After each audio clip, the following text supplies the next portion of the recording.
It's a work thing. My daughter protested, but my husband wouldn't listen. You should cancel that trip. My daughter was desperate. She is trying to persuade him to stop. We had plans to go out, just the three of us this weekend. I even turned down an invitation from my friends for this. It seemed like my husband felt a bit guilty after hearing our daughter's plea. But unfortunately, it looked like he wasn't going to cancel. Of course, I had rearranged my work schedule for this weekend, so I couldn't help but glare at my husband. How could a trip be so important that he couldn't cancel it even when our only daughter is begging him? Every weekend, it's either entertaining golf, working overtime on holidays, he's always going somewhere, and this weekend was supposed to be our time together. My husband looked at me as if to say, "You understand, right?" But I just couldn't understand, feeling my affection for him cooling off. I'm Emily Johnson, 38 years old. I am living with my husband, Kyle, and our daughter, Bella. We bought a condo near our workplace and had been living happily together. Kyle works for a well-known large corporation. As he's getting older, he's being entrusted with bigger projects as a mid-management level employee. I work for a client company of his corporation. I returned to work after maternity leave and am now in a decent position. Since both of us are working, we're not struggling with money, and we've enjoyed traveling and dining out as a family of 3. Our daughter is such a good kid, not just because I'm a doting parent. Kyle dotes on her too. Unlike the common saying that daughters tend to dislike their fathers at some point, our daughter loved her dad. And we were grateful for our life every day. However, not everything was perfect. My husband doesn't do a single household chore. I could somehow accept handling everything during my maternity leave. But things didn't change even after I returned to work. I was burdened with caring for our daughter, preparing meals, cleaning, and laundry. Feeling at my limit, I asked my husband to at least help out with half of the childcare or household chores. But he replied annoyingly, "I earn enough that you could quit your job if you wanted. If you don't like it, you should just quit." Bluntly, he refused. Looking back, I might have been experiencing something like postpartum depression. From that time, I began to realize that my husband's kindness was only superficial and he doesn't truly care about me. Perhaps to our friends, my husband seemed kind. Because he treated our daughter well when he was with his colleagues. But the truth behind closed doors was known only to me. During tough times, I would hire a babysitter or outsource household chores without consulting him when he wasn't around. I envied the care and attention I saw in other families with children in our neighborhood. My daily life was so hard that even a complaint as minor as my husband not washing dishes properly sounded like sarcasm. As Bella grew up healthily, and I fully returned to work. Our daughter started school, and our life routine stabilized, then my husband started going out more. On weekends, it was either drinking parties, get-togethers, entertaining golf, or barbecues with his department colleagues. He was hardly ever at home. I wished we could spend our rare days off together as a family, enjoying family time. Even if we went out, I wanted it to be as a family unit. Bella started to tell me she wanted to go out with her dad too. I always made an effort to take her shopping or to the movies, ensuring she had a good time, but she still missed having her dad around. My husband didn't seem to care about our daughter's feelings at all. Tomorrow, I'm going camping with my colleagues. I'll be staying overnight, so I won't be home tomorrow evening. He told me quietly before bed. Finally, feeling sorry for our daughter who had been putting up with so much, I pleaded, "Why don't you take us camping sometime? Bella has been saying she wants to go with you. I'm not good with bugs, so taking us camping is out of the question." Then, my husband's face turned sour. "The reason I'm going with my colleagues is that it's part of the job. It's not like I'm just relaxing and having fun like you guys. Don't talk nonsense." He yelled at me. He had suddenly become angry like this before, but it was never to this extent when we weren't even fighting. Rather than being angry, I was so shocked I couldn't speak. Hearing my husband's yelling, our daughter came out of her room with a surprised look. "Daddy, what's wrong? Did I do something bad? Are you angry because you're busy with work? Let's play together again on your day off," she said as she hugged him tightly. Feeling guilty after being confronted by our daughter, my husband mumbled an apology and went into the bedroom. Left in the living room, I was frustrated and couldn't come to terms with what had happened. Sure, he's been popular since college, known for being the life of the party, and admired by both men and women.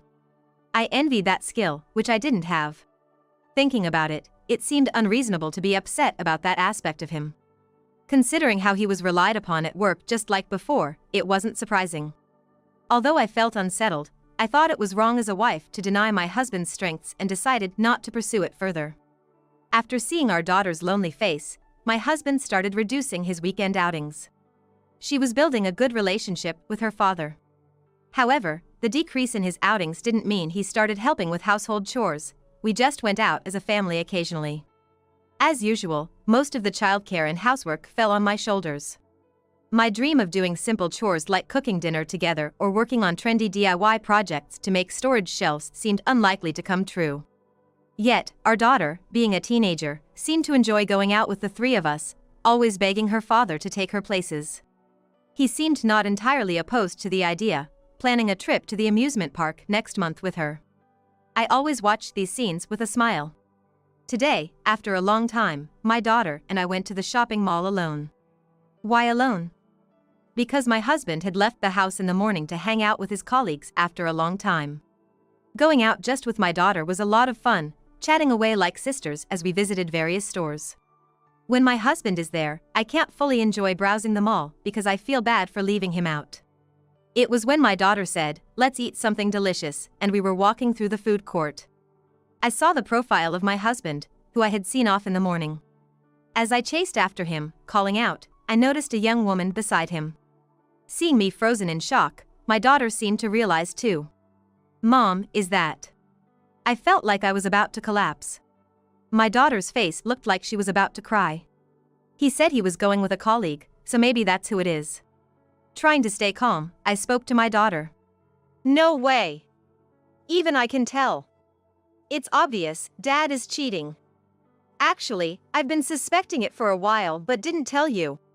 I was even more shocked by my daughter's words. I thought he was just hanging out with colleagues, but was it just my own obliviousness? Overwhelmed with disbelief, my daughter added. Actually, I've sometimes snooped on Dad's phone. You didn't suspect, so I pretended not to know, but I've seen messages that seemed like he was cheating. I was astonished and looked intently at my daughter. She knew but kept up appearances for my sake. I felt an immense sense of guilt, even though it wasn't my fault. Look, Mom. Now's our chance. We need to catch Dad in the act of cheating. We should gather evidence first. We can decide what to do afterward. Pulling my reluctant hand, we followed my husband. He was sitting at a travel agency counter with that woman. Passing by them unnoticed, we saw a page for a trip to Hawaii open on their table. They were leaning in close, giggling and planning their trip as if they were a couple about to go on a romantic vacation. We never even talked about going on a trip together, but there you are, happily planning one with your affair partner. It's heartbreaking to think that you were once happy just going to the local amusement park with us. I wanted to cry out loud, but I couldn't do that in front of our daughter. I was just numb. I don't even remember how we got home. They say you can lose your memory from a severe shock, and that was exactly what happened. The first thing that brought me back to reality was hearing our daughter's voice saying, "Dad said he suddenly has a drinking party, so he'll be home late. So we should go to bed first."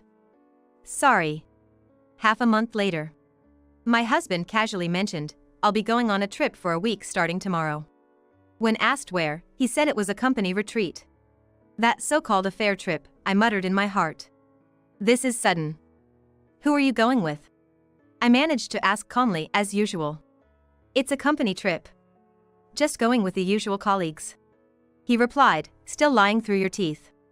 While thinking he was a big liar at heart, I was also curious to see how he would try to deceive me this time. Our daughter came in upon hearing our voices. Dad, what are you talking about all of a sudden? We were supposed to go out together tomorrow, remember? She probably knew it was an affair trip too. She tried desperately to stop him, more than she ever had. But her efforts were in vain. Normally, her attempts to persuade him was successful, but not this time. It's a work commitment. He continued to deny. You should really cancel that trip. She urged again. I was silently listening to the exchange, heart pounding. Sorry, let's go out when I'm off work next time. Work commitments are important too. That was the last straw for me. It wasn't just my daughter, I had hoped he would listen to this advice too. If he had, maybe I could have forgiven the affair. But now, I felt nothing, no anger, no sadness. It was just like a gaping hole in my heart. Completely oblivious to our feelings, my husband started preparing for his trip the next day. And the following morning, he left early. After a week, he returned late at night. Seemingly in high spirits. Probably a bit drunk. You know, my colleague Jonathan. He started with a fabricated story. Once he finished, he quickly said he was tired and headed straight for the bedroom. I sighed while packing up, telling myself this was the last time. The next day, still looking tired, he went to work, saying something like, "I wonder if everyone will come to work in good spirits." Unaware of what awaited you. An hour after you should have arrived at work, my phone rang. What did you do? I got to work, and they told me I'm fired. He was furious. Surely after a harsh scolding by his boss. And also he should had cold looks from his subordinates. It was only natural, considering I had laid the groundwork while you were away on your trip. I don't know what you're talking about. I have to go to work now, so don't bother me.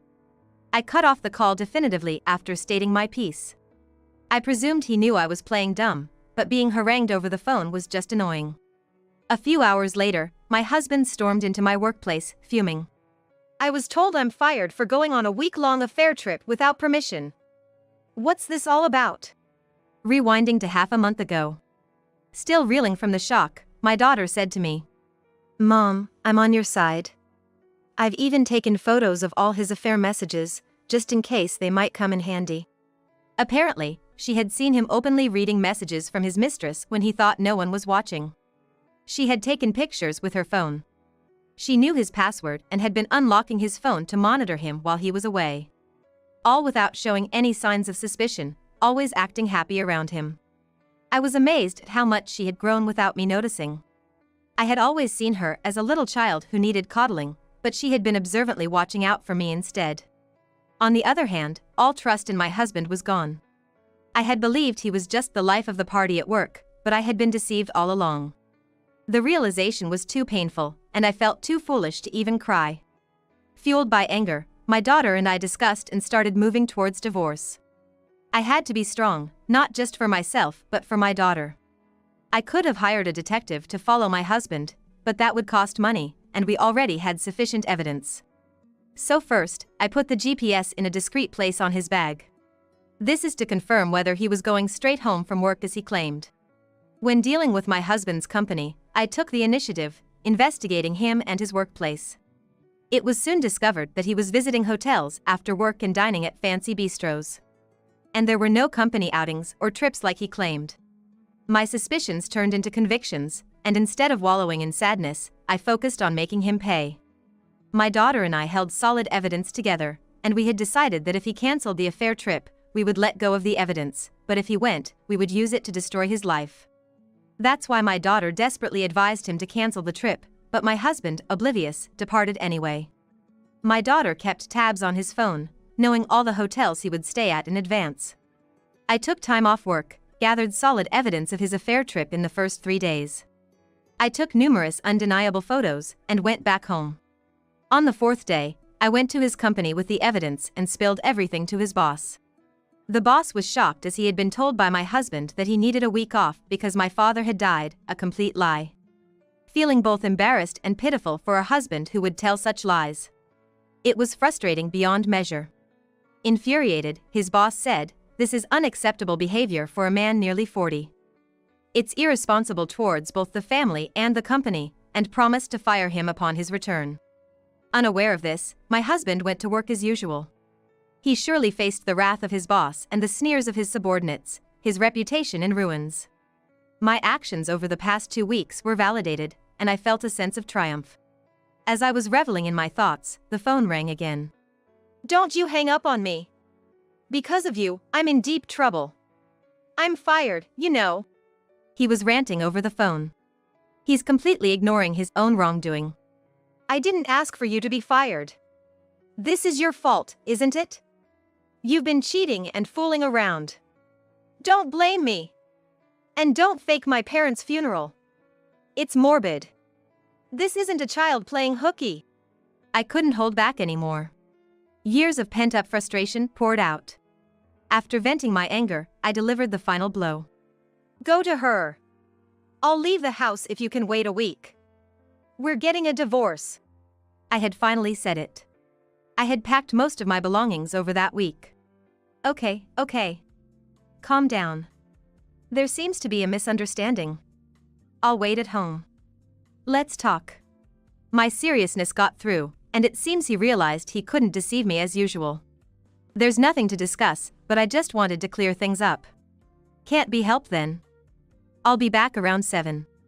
I couldn't stand him lingering around my workplace forever, so I sent him home. As promised, I returned home after 7 with heavy steps. My already drunk husband with a flushed face was waiting. I didn't want my daughter to witness a traumatic scene, so she was staying with a friend. It seems all my husband could do while waiting for me was to drown his sorrows in alcohol. Realizing he hadn't even thought about sorting out his luggage from the trip, I felt sure he would never change. You really did it, destroying my life. He shouted as soon as he saw me. But it was his own doing. I felt like those words were spoken out loud. Suddenly, I was slapped twice in a row. For a moment, I didn't realize what had happened, but the stinging in my face made it clear. Out of fear, I grabbed a cushion and a book nearby and threw them at him. Stop! Calm down! Please! Just when I felt in danger of being hit again, a man burst through the front door. My father-in-law came in and stopped my husband. You've really done something terrible now. And to hit your own wife. My mother-in-law came in hurriedly after him. This stupid son, she said, hitting my husband while crying. My husband was shouting, blaming everything on me, but my father-in-law yelled back, "You're the worst. You caused all this." Then my own parents came in, asking, "Are you okay?"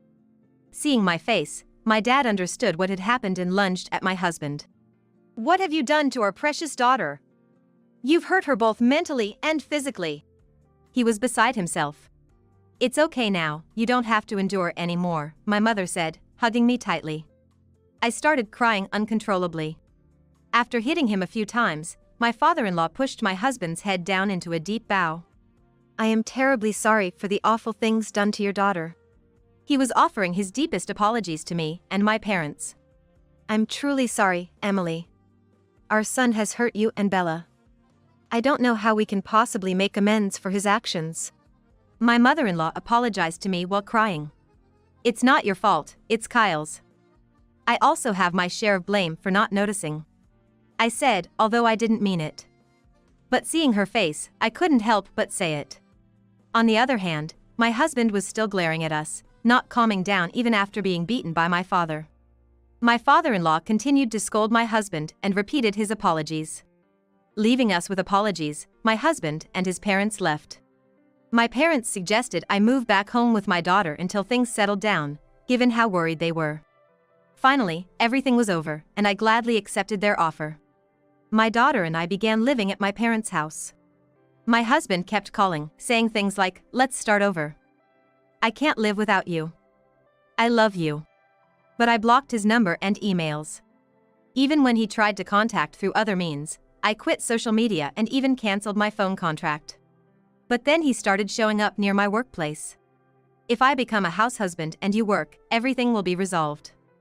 You owe me since I lost my job because of you. Lend me money. Take responsibility, he demanded, presenting impossible demands.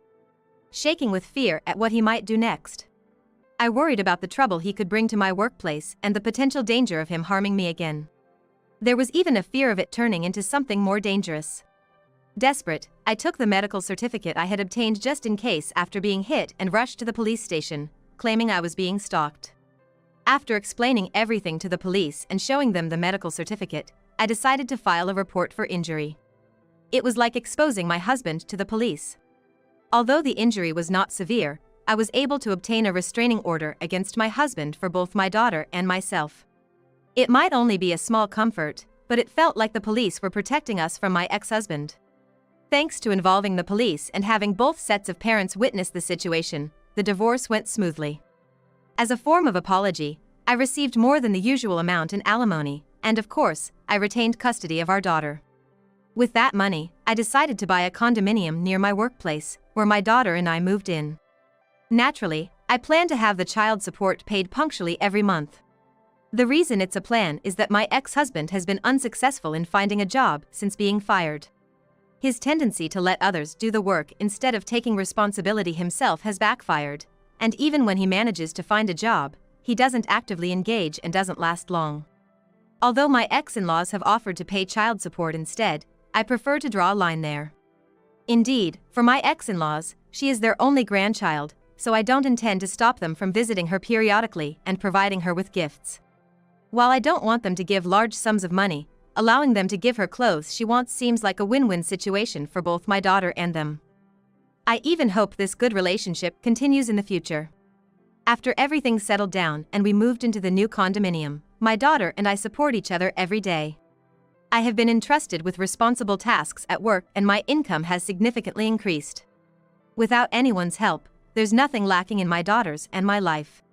Our home is also close to my parents, and we often spend weekends with them. My daughter is adored by both sets of grandparents and is growing up healthily. My kind daughter wants to become a nurse and is studying hard for her future. Recently at work, I met a sincere man, and we've started going to cafes together occasionally. I'm thinking of having him meet my daughter once I'm sure about him. My daughter will soon celebrate 20th birthday. While selecting her dress, I marvel at how much she has grown. I want us to continue living fulfilling days together as a close-knit family.